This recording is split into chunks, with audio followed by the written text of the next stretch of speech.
તો મેળા માટે આવા કપડાં તૈયાર કરાવો કે પહેલેથી હોય તમારી જોડે? તૈયાર કરાય. તૈયાર કરાવો. અચ્છા, તો આ પહેર્યું છે પહેરવેશને શું કહેવાય? ઓઢણી. ઓઢણી કહેવાય. આ જુઓ તમે, આમ તો તમને બહાર ખબર નહીં પડે, હું અડી રહી છું એટલે મને બહાર ખબર છે. આને શું આ પહેર્યું છે આભૂષણને શું કહેવાય? એને હાર ને હાહડી કહેવાય.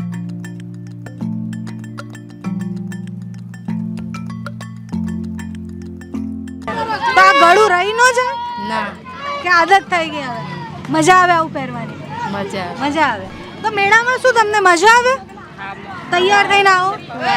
હા. તહેવારોમાં ને એમ બધે પ્રસંગમાં ને એમ પહેરે, લગ્ન પ્રસંગ ને એવું હોય ને ત્યારે. ત્યારે પહેરે. અચ્છા. અને મેળામાં શું ગમે સૌથી વધારે? આ બધું જોડે ફરીએ તળી, હા. બધા માણસોને જોઈએ. ફરશું, ગોટા ખાશું, સેલડી બેરડી લેશું, પછી ઘરે જશું.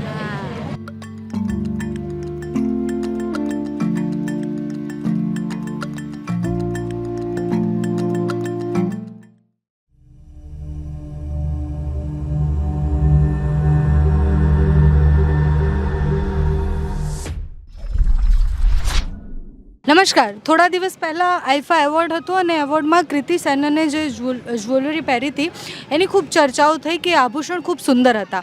પણ જ્યારે હું ગુજરાતમાં આદિવાસી વિસ્તારોમાં આવું તો હું મહિલાઓને જેવી રીતના તૈયાર થયેલી જોઉં કે પછી એમને જે આભૂષણ પહેર્યા હોય એ બહુ જ સુંદર હોય છે. એટલે તમે અહીંયા આવો તો તમને ખબર પડશે કે આભૂષણો એ પરંપરા, એ આદિવાસી જે રીતના તૈયાર થાય છે કેટલું સુંદર છે. આ મહિલાઓ એકદમ સરસ મજાના કપડાં પહેરીને બધા સેમ ટુ સેમ મેચિંગ કપડાં પહેરીને આવ્યા છે. ક્યાંથી આવ્યા તમે બેન? સિહાદાથી. સિહાદાથી. અચ્છા, તો બધા તમે બેનપણી છો?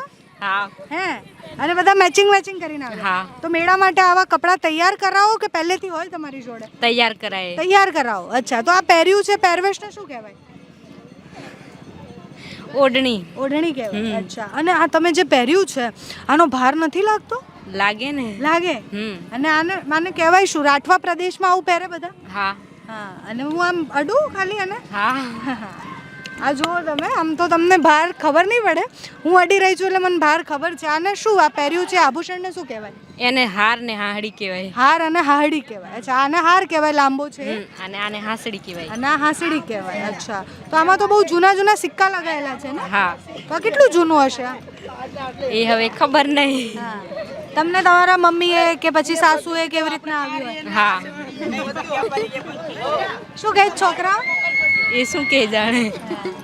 તો મેળામાં શું તમને મજા આવે? તૈયાર થઈને આવો? હા.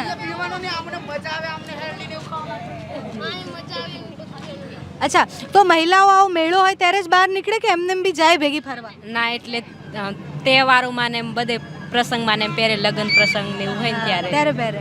અચ્છા. હાટમાં ને એમ. અચ્છા, અને બધાએ સેમ ટુ સેમ જ પહેર્યું છે કે અલગ અલગ છે? Same to same. સેમ જ છે. પણ આમનું તો બહુ મોટું લાગે છે મને. શું મોટું લાગે? આ હાહડી ને હાર સરખું જ છે. સરખું જ છે, પણ વજનમાં તો વધારે લાગે. હા, વજનમાં વધારે. વજનમાં બહુ વધારે છે. તો આ ગળું રહી ન જાય ના, કે આદત થઈ ગઈ હવે? મજા આવે આવું પહેરવાની? મજા મજા આવે. અચ્છા, અને આમ લગ્ન પ્રસંગ સિવાય ક્યારે તૈયાર થાવ આવા? થાય ને. તૈયાર થાવ? હા, થાય. અચ્છા, અને મેળામાં શું ગમે સૌથી વધારે? આ બધું જોડે ફરીએ તળી, હા. બધા માણસોને જોઈએ. તો તમે બેનપણી ક્યારે બન્યા બધા? એ તો પહેલેથી હોય ને. પહેલેથી હતા? એક જ ગામના બધા? હા, એક જ ગામનું. તો પછી લગ્ન થાય પછી આમ છૂટી ના જાય ફ્રેન્ડશિપ? ના, તોય ઘરે આવે તો સાથ જ છે ને. જોવા માટે આવ્યા છે. એમના લગ્ન થઈ ગયેલા છે પણ મેળો જોવા માટે આવ્યા છે. અચ્છા, તો આમાંથી કેટલાના થઈ ગયા લગ્ન ને કેટલાના બાકી છે? આ બધાના થઈ ગયા છે. એક જ બાકી છે. તમે એક જ બાકી છો? હા. અચ્છા, તો આ લગ્ન થઈ જાય પછી મળવા આવે તમને? હા, આવે ને. આવે. હા. તો શું કરશો આજે મેળામાં તમે?